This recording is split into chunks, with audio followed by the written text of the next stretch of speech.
Production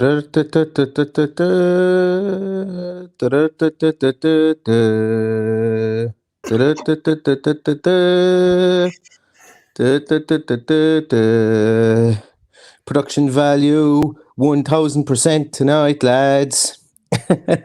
Welcome to For the Love of Pomegranate podcast, being recorded here from what I'm going to call my bunker podcast, boudoir, which is essentially my sitting room. Daddy duties again tonight, so if you do hear any grumbling or any grunting coming from the pram beside me here, no, it's not Paddy, it's my other child. The other person that I have to mind who might be making some noise. She's not going to make an appearance, I don't think. She's fast asleep, but that's neither here nor there. But we've got Burnley on the horizon. And Paddy, how are you feeling about the game this weekend? First of all, I suppose isn't it mad that we are at 8 o'clock on a Friday night? And potentially we're still in limbo as to whether the game is actually going to go ahead. I know, it's mad, isn't it? But look, I suppose it's better to have it to look forward to than be sitting here going, oh, it's shit that the match is off tomorrow. So I'm quite happy that we've got something on the horizon, because we've just had more restrictions here in Ireland to ruin our Christmas. So we're feeling a little bit down. So I'm hoping this will add a little bit of cheer.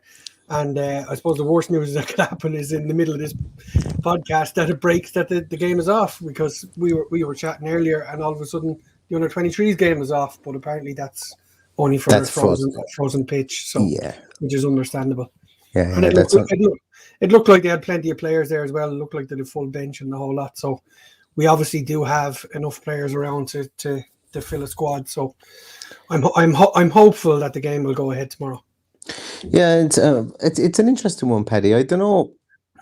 I don't know. Is there like an amnesty of testing and reporting on game day? Because like we know that the players get tested, or they have been tested, if I'm not mistaken, every day this week, every day for the last 2 weeks, I suppose, realistically. Yeah. And yeah, it's an interesting one like that.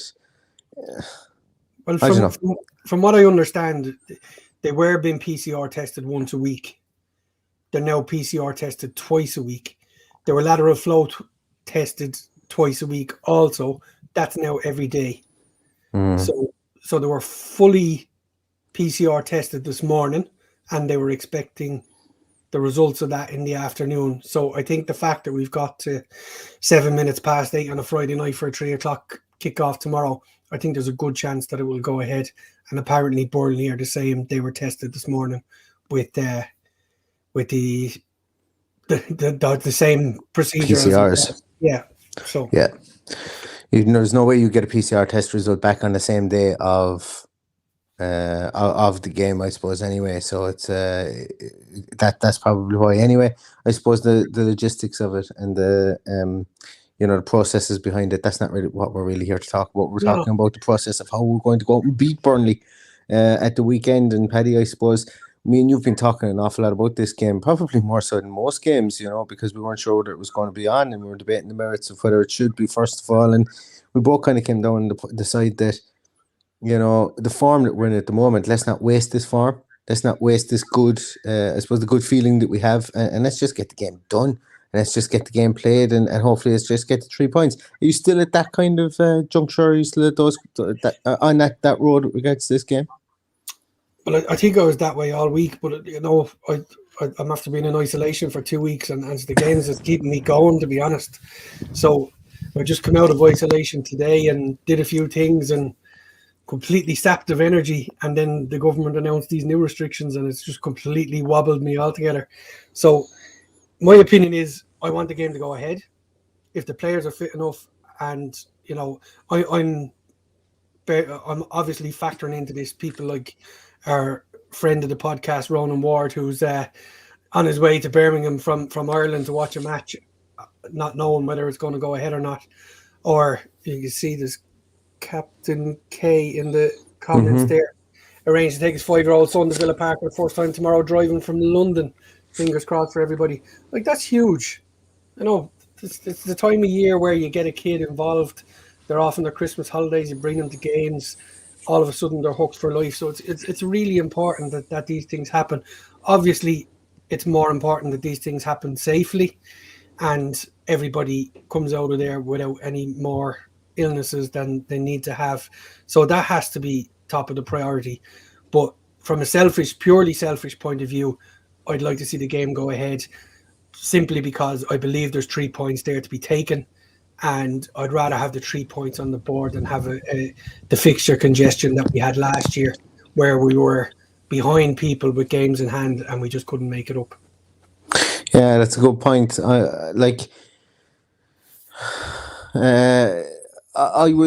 I've gone full 360 on last year, because when we had the COVID outbreak at the start of the year last year, I think if memory serves me right, start of like 2021, we were going through a poor enough patch of form, if I remember rightly, and I was thinking maybe look, this will be just a cut and break, and then we'll move through, and then hopefully we'll come back and our form will be back. But it just never happened, and we limped towards the end of the season, really. So I don't want that to happen again, because as I say, form is temporary, so, and that's why it's called form. So, Kate, as I say, now that we're flying it, there's good feeling around the club. It would be nice to get the points on the board, because, as we mentioned, Chelsea on the horizon, Stephen, and Boxing Day, Stephen's Day, and then you've got Leeds then hot in the heels of that, and you want to keep that momentum going. Because like realistically speaking, seeing Chelsea last night against that Everton team, you'd be looking at Chelsea going, Jesus, we could get some points there. Go to Stamford Bridge, get some points. 100%. And then Leeds obviously coming off the back of a 7-0 loss to Man City, and we're no Man City, don't get me wrong, and Leeds are no mugs either. I think that they will get out of this slump that they're in. But could like points over Christmas, that's not Villa's style, but it could be for once. It could be our style to actually get some points in December. Well, and it's not even you're looking at that Chelsea game in isolation from the other games that are there, and that's the one where we're going, well, we probably won't get anything out of that, but we've got to play Leeds and Brentford, which we should be getting points from. So let the games roll if they can, is what's going on in my head. And that's purely selfish. It really is purely selfish. And me feeling sorry for myself after being locked up for 2 weeks, and now they're closing the bloody pubs at 8 o'clock in Ireland. So not too happy, I can tell you, this evening. Yeah, don't get me started on it. I'm very subdued, as everyone can probably tell. I'm subdued about it, but sure, what can you do? Only do your best. Paddy, looking, I suppose, towards the game on tomorrow, no, Saturday. Stephen Gerrard has talked about rotation, not really rotation, but wanting to get a look at players. And we know, I suppose, if the truth was known, and if we were to be really honest, he's only really rotated in one area, and that's the two players that have played behind the striker so far. Do you think that that's going to continue tomorrow, or do you think that we might see, and I'm not saying rotation for the sake of rotation, but do you think that we could see other faces in there? I think you might have to. We don't know where we're at. If there's any, if we had another 1 or 2 cases, I think the game would still go ahead. I think we have enough in the tank there to bring guys in. I definitely do see the potential. We don't know if Sanson has COVID. We're reading between the lines and saying he has. Sanson is the one that we thought we'd see rotate a bit deeper. So we would have probably automatically saw him being given a chance alongside McGinn and Luiz in that central midfield. Elsewhere, I can't see any rotation other than if somebody starts picking up that 5th yellow card, which has been elusive for the likes of, I think it's Mings and McGinn and Mings. Yeah. I think there's some. Did Konza go on to 4 the other night? Maybe somebody say, could be wrong. Could have, yeah. I'm not really too worried about one of the centre halves, or both of the centre halves even picking up the 5th yellow. It's McGinn really that kind of does it for me while Sanson is out, and while it's absolutely incredible. I think we mentioned it on the last podcast we spoke about that. At the moment, the only place we have to worry about losing people is at right back and potentially a goalkeeper, because the adequate cover isn't there, I believe, to compete at that high level. So it's fine. We've enough players. We couldn't have said that this time last year, which is brilliant. So if the matches keep going and we pick up 6 or 9 points in the next 10 days, I think it'll be a very happy Christmas for Aston Villa. So Yeah, I don't envisage there's going to be too many changes. I think Carney might start tomorrow. I All think Kearney going well. starts instead I think of one of the two behind what Ashley Young. I think probably Bundia. I think he might give Bundia the day off or bring him off the bench because he did talk about him getting kicked in the same spot every time. Potentially, we could see two different players in behind. 'Cause I don't think he'd risk Ashley Young twice in the space of however many days, or 3 games in however many days. But you just don't know, I suppose, really. And like, does he push McGinn further forward and bring in someone like Young Tim? You know, or start to Possibly. Nzebi. Start to Nzebi as that Well, defensive midfielder. it's pointing at him giving Danny Ings a start with Watkins. Sorry, yeah, that makes more sense. Yeah, Watkins one in behind. That to me, that's what makes sense. If that happens, so be it. It's he's a few decisions to make in that part of the field. I don't think he's anything to make further back. I think the midfield will pick itself. It'll be the three boys that we mentioned, and the back four will stay the same, providing we've no other casualties along the way. and that's, I suppose, really, from a stability point of view, it's okay to be able to just or to be rotating your forward line because I suppose it's really good. It gives you that unpredictability. Yes, exactly. That's exactly what I was getting at. So you want to keep the familiarity and the stability in your back five and potentially two of your three midfielders, and then rotate from there because the back four obviously move more as a unit than your individual mavericks. They can sparkle something out of nowhere up top. So the fact that the back five aren't going to change is always going to be a positive, And even if and I know I mentioned it there, but even if we had to bring in a two Nzebi or a House, if we did get yellow cards and stuff like that, not a massive thing for me. Both of them have proven that they're Premier League quality players. And as you say, the biggest one is who goes in at right back, really, at this moment in time. And do we call back someone like Kane Kessler Hayden, or does Tuanzebe step in there? Or does Kanza get moved out there? So it's a real kind of moving point. And Gerrard said something today as well. He said that we've got two good fullbacks, but he's got no competition. So I would imagine that we will see cover come in there in January, and that's no breaking news to anybody, So no. I think that to me signals that we'll probably see two bodies come in. They may be on loan, they may be whatever, but I think that we'll see two bodies come in January. But that's for a completely different day. Paddy, talk to me a bit about Douglas Luiz. We're seeing a completely different player. I think it's fair to say.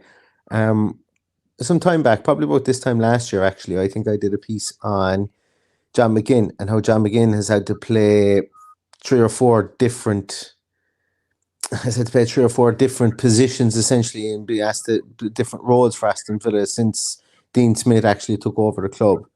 And I think it's probably fair to say that Douglas Luiz is probably now on his third different position that he's had to play for the actual club itself. Because I think that Douglas Luiz has been given a lot more creative role, and he's turned into kind of more like he's more of your traditional centre midfielder than a defensive midfielder, or than a right-sided midfielder, kind of a midfield three that he was playing beforehand.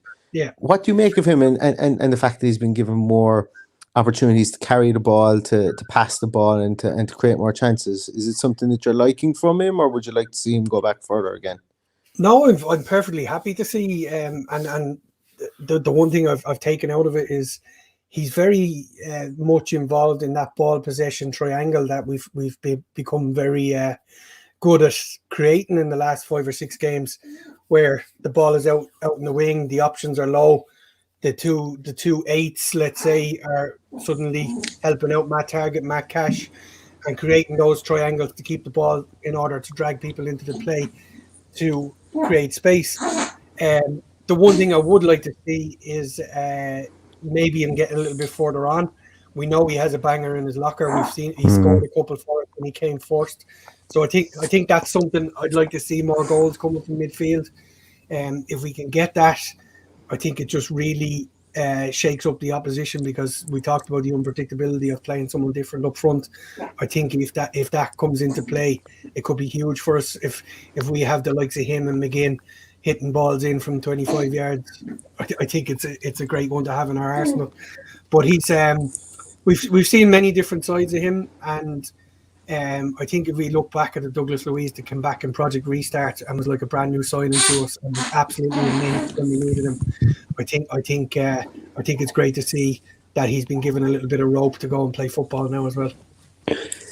I agree. What areas of this Burnley team, Paddy, if any, will cause you angst as we go into the game tomorrow? Well, we know what we're going to get with them, really, aren't they? They've set out the same way since they got back into the Premier League, whatever. They must be one of the mainstays there now at this stage. Yeah. They're a good football side. They set them not as in good footballers. They set themselves out very well. They're well organised. They're well able to grind out a draw, and they play the game. Though they're going to get a draw until they go behind, or if they happen to just nick one on the break, that's what their game is made from. So I expect a very tight one tomorrow. I know the Norwich one during the week, I was expecting goals. We only got 2. Happy enough with the 2, but it's tomorrow. I would imagine I'm expecting 3 points, but it'll be a 1-0, 2-1, 3-2, because that's what Burnley give you. They just fight back when they go behind.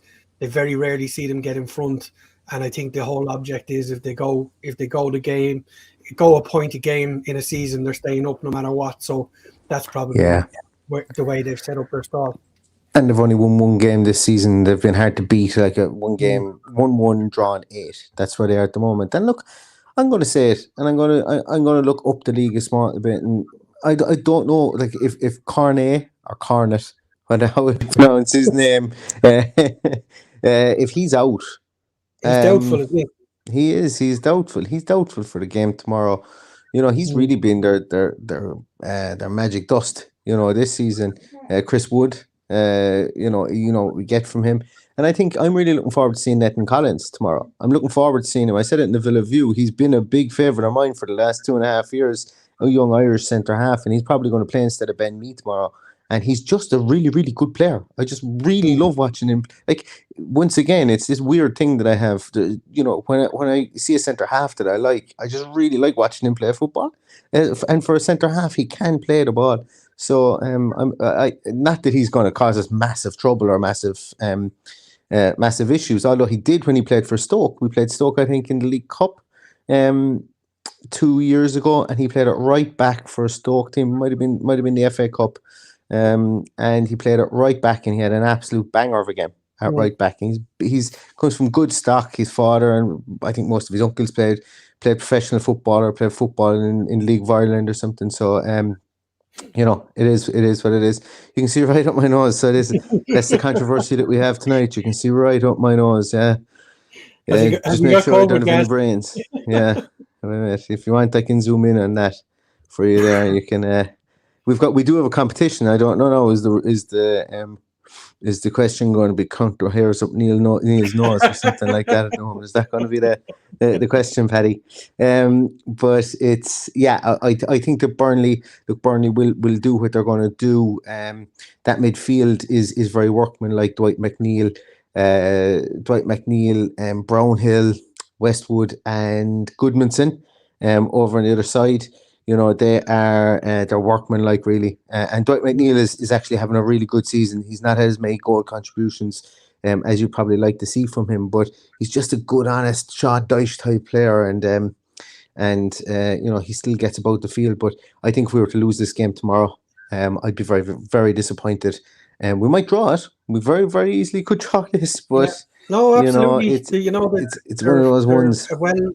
We know how well organised they are. They've got the likes of Jay Rodriguez to come in and hammer us again and really annoy us. The Dwight McNeil, I think, is a fantastic player. Ashley Westwood always has a good game against us. Paddy Loughton always has a good game against us. We struggled to beat them over the last couple of years. I even went to the one where Tom Heaton gave away the penalty very early on. It was very frustrating. When we just got back up. So I think we owe them one. I'd love to see us turn them over tomorrow. They have their problems. They're missing Ben Mee, which is Good. great. That means that we might get away without any life-threatening injuries. Yeah, exactly. So, so he says there, he thinks patience is key. I think that's absolutely 100%. Patience and organization. I think if we can contain them early on, just get tight for the first 10 minutes or so, frustrate them, and then inflict their game on them and hopefully get a goal from somewhere. But once we score, we need to be really, really careful, because that's when they're dangerous and they're very good at hitting you on the break. Before we finish up, let's look at a couple more comments. What's your thoughts on Michael Beale, says Villa_fan. I absolutely, the more and more I read about him, the more I see of him, how he interacts on Twitter. So, like, he's actually on Twitter. You'll be quiet. He's actually on Twitter, and he's very active after Twitter games, tweeting his thoughts about the game and stuff like that. Now, they're only small tweets, but he's very good in the PR side of things, and I'm just impressed by him. I'm impressed by the whole setup, and everyone I speak to about Michael Beale he says he's an impressive person as well. So yeah, hasn't really disappointed so far, and long may he continue in the dugout, I think, for sure, for Aston Villa. Kieran says here, and this is a good point, he says he makes a guess that attendance will be sub 40k for the first time in a long time. People staying away so they don't risk ruining Christmas. That's an interesting one as well, because the 10-day quarantine period, you will if people are going to abide by it now, because you've got to worry about people who aren't vaccinated have to have their test done in the morning. So you could see the Arsenal game the other night suffered as a result. I think that was the first game. You could see there was a lot of empty seats around the stadium, and they did put it down to the fact that people just weren't prepared enough to have their vaccine certificate or have their lateral flow test done. So that is going to affect the attendance, I would imagine, Kieran. Yes, for sure. In your head changed man, thanks very much there. It says, what do you do with all your Villa merch? Do you get rid of all Villa gear? Do you keep everything? I don't think I've ever gotten rid of anything Villa that I've gotten. No, me neither. It's gotten rid of me, because I remember very first Villa kit I ever got was 94 Muller striped kit. And my mother, we went into the shop. I think I've told this story before. We went into the shop and she asked your man, could he order it in? He ordered it in. But the only one he could get in was like a double XL. Now, in 1994, I was going on 9. I think I actually got it for my 9th birthday.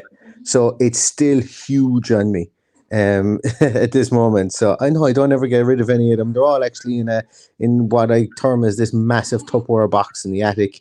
And I must get them down and actually and see what I have inside there. And because the worst thing about collecting merchandise is it never leaves you. I was lying in bed at 1:00 this morning talking to a guy who prints shirts in Birmingham, who was sending me over stuff to put on my jersey. It's just one of those things that you never let go. I know my mother did throw out a lot of stuff for me when I left home, but I've never forgiven her for it. Yeah. And Aaron's even giving out about it. She's giving out about all the Aston Villa stuff as well. Actually, I've got my and there's a couple of them. I'm after getting some really, really nice Aston Villa packages and presents from people as well. So I want to thank anybody who sent those through to me too. I was put them on her tomorrow for the game as well. Couple of very, very quick ones there before she calls rank and starts screaming the place down. But AVFC US says the way that Leeds play. And Villa play 2 days. They play Villa 2 days after playing Liverpool on the 26th. That's a really interesting one as well. Like, what will they have in the tank? They won't want to be following us after. What will Liverpool do to Leeds? I don't expect Liverpool to go out and do a 7-0, but conversely, I suppose Leeds are so topsy-turvy that they could get something from that Liverpool game anyway. But either way, I'd prefer to be playing Chelsea, who play a small bit more of a measured game than Liverpool, or helter-skelter as well. Paul asks here, is Wesley coming back in January? Well, talks are that he's actually going to go back out. He's going to come back, but he's going to go out on loan, or potentially even be sold to Palmeiras in Brazil. That there's a couple of Brazilian teams want to buy him on a permanent. I know it would be awful because we haven't seen the best of him, Aaron. I know. But yeah, so we'll see what the crack is with him. And whether he does come back. Paddy, I'm going to put you on the spot, and I know we don't usually do this till the team sheet tantrum, which we will be having tomorrow at 10-2 as normal. But do you want to have a hazard a guess at a result for tomorrow. As things stand in my head, I'm going with a 2-1 Villa win tomorrow, just purely on the reasons that I gave you earlier about how Burnley play, and while you mentioned the team sheet tantrum, we'll do a quick fire competition here while we're on. Tomorrow during the team sheet tantrum, we've got a signed copy of Brian Little's My Aston Villa to give away, and we've also got a 6-sock Aston Villa gift box, which is hard to open. It's class, is what it is. So you got 3 pairs of retro-themed Villa socks in there. So I have one loose pair here that I'm going to give away right now. So if you can tell me what year these retro socks are based around, stick them in the comments there and we'll pick someone out very quickly. Before we finish, we'll pick them out. So what year, what kit is that loosely based on? Get popping them in the comments there. Get popping them in the comments because we're going to give it away right now this minute. So Papa, have a guess what kit that is there. What do you think, Neil, with the tomorrow? What's your prediction? What way you 2-0 Villa and we leapfrog Spurs into 7th position. If we win by 2 clear goals, we will leapfrog Spurs in goal difference. So that's what I think, and I'm going to be absolutely delighted with that. Yeah, 100%. That would be a nice Christmas present to be sitting there at on Christmas Day in the how many guesses do you get? Keep guessing until we're finished here. The very last thing we'll do is I'll get my son here to pick one out. It would be a nice Christmas present to be at in the European places, coming into what could be a break from football. So it's important that we get points on the board, and that's why I want the game to go ahead. Few wrong answers. Might be 1 or 2 right answers in there. How many guesses do you get? Keep guessing there if you want to keep going. Someone said 1957. I think you're looking at the opposite colours from 1957. Anyway, are you on mute, Neil, or are you okay? I'm on mute there. I've got a grumble door here beside me giving out. So that's why I was just on mute there. Have we any correct guesses yet, Paddy? I don't even know. There's a couple there, yeah. All right, put a timer. We say, if I had the countdown music. If I was outside now in my office, I'd be able to put on the countdown music and it'd be great crack. But I'm not going to. I've already hummed the intro for this, so I'm not going to hum the countdown music. And as for doing my Rachel Riley impression, you can absolutely forget that. Okay. So we've got 30 seconds on the clock. Stephen is behind me here, and he's going to pick out the winning entry in 30 seconds. So we will be back tomorrow. There will be a team sheet tantrum, we hope. Fingers crossed. We're going for 3 points, and we will share. Neil and myself have shared out the link to these if you want to order them by tomorrow, if you're in the UK, to get them in for Christmas. But the great thing about this company who does these socks is for every pair of socks you buy, a pair of socks is donated to a homeless charity. So it really is a great initiative and fair play to them.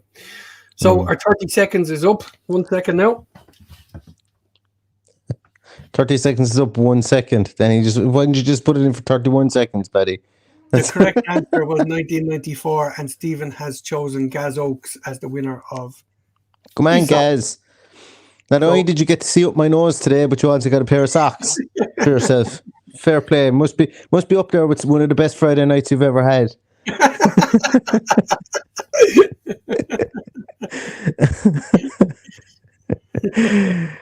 Yeah, what are we giving away the big pack tomorrow, Paddy?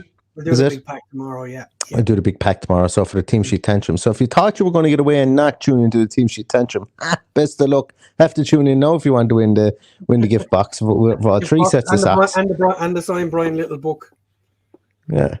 Yeah, and like 3 sets of socks that'll surely get you through the whole week. Yeah.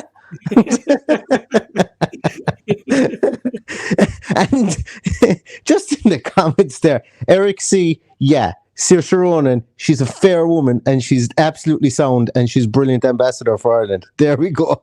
I must have seen about 10 comments about Saoirse Ronan in there. She's welcome on the podcast anytime she wants as well. We'll try and get her on specifically for you, Eric. When we play Man United, because she's a Man United fan. So you're welcome to her, Eric C. Yeah, for sure. For sure. But yeah, look, I suppose we're going to leave it there, guys. We'll be back tomorrow at 10 to 3. Actually, we might go a small bit earlier. We might go 20 to 3, 20 to 2, should I say, and go small bit earlier, because sometimes when we have the team sheet tantrum, we're no sooner started than the team is announced, and then we have to finish up again to get everybody settled before the match. So we're going to go maybe 10 minutes earlier. We'll go 20 to 2 tomorrow. And we'll start the team sheet tantrum. Yeah, we will pop out the link there for the 6 socks. As I say, they're a great company. They do give pairs of socks to homeless charities and to homeless people and to homeless shelters and stuff like that as well. So, if nothing else, if you buy a pair of socks, you'll be donating one as well to a very, very good charity over Christmas. And they do ship all over the world as well. And if you were looking for Brian Little's book, I think you've missed out on the run before Christmas. So this is probably our last chance to get one before Christmas. We have been Peter White, the author, his son Jay, who's the chair of a Lions Club, has given us this book to give away, and he's promised us he'll get it in the post first thing Monday morning. So hopefully he'll have it by Christmas and be a nice present to get. Exactly. I have one myself, and it's a really good read. You hear an awful lot about Brian Little, and I've read an autobiography or a biography that Simon Goodyear did actually as well. I got it around this time last year, but it's a really good book, and there's some nice little insights in it from him as well. So fair play. It's an interesting book for sure. He's an amazing character, Brian, because I know I said on the podcast, and I was name dropping, that I spent a few minutes in his company after the Wolves game. But it's amazing when you're in around Villa Park and the people that come in, and just see people's face when they see Brian Little is just incredible. Of all ages, the younger people are taught about this mythical figure who was a fantastic footballer, led us to a trophy, and then the people who remember the trophy and don't remember him as a footballer, and then the people who remember him as everything that he is, the ambassador, the manager, the footballer. So he has an incredible story which is built all around Aston Villa, so it's a good old read. And it's scientifically proven, as we all know, that he does walk on water. So that's also there, and that's in the book as well. But you have to win the book to be able to read it. So that's another reason to tune into the team sheet tantrum. Anyway, we're talking nonsense now, lads. So listen, we'll check in with you again tomorrow. Just keep an eye out on Twitter. We'll pop up just to remind you guys of the time. 20 to 2 tomorrow, we will be live with the team sheet tantrum, and it's one I'm really looking forward to. Obviously, if there's any developments with the match being called off, we won't be here, but it doesn't look like it will be called off, and full steam ahead for tomorrow, and hopefully 3 points for Aston Villa. So thanks everybody for putting up with me today in my unfamiliar surroundings here, and I hope that the third host or the third co-host here on the podcast didn't put too many people off with all our grumbling in the background. But thanks so much for listening. Thanks so much for watching. And all that's left to say is we'll see you tomorrow, and up the Villa. Up the Villa. Where's it gone to? Paddy, I can't end the stream. I think I can do it.